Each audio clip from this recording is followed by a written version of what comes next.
Mondja el, hogy mit álmodott ma.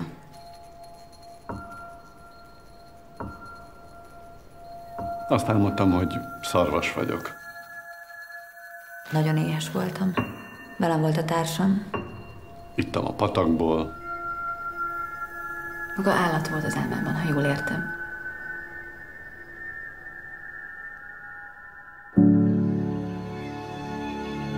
Endre vagyok, a gazdasági igazgató. Rácz Mária, minőségellenőr.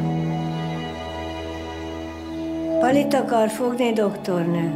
Mondd, Lacikám, nincs valami rendesebb arceszed? De van.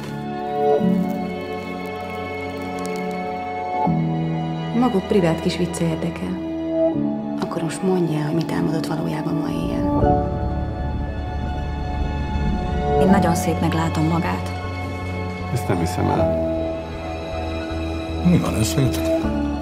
Maga az érintés szokott gondot jelenteni, nem? De Hát akkor az gyakorolja.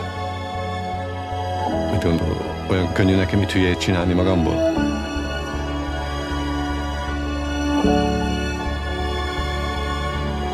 Belehalok, annyira szeretem magát. Én is nagyon szeretem.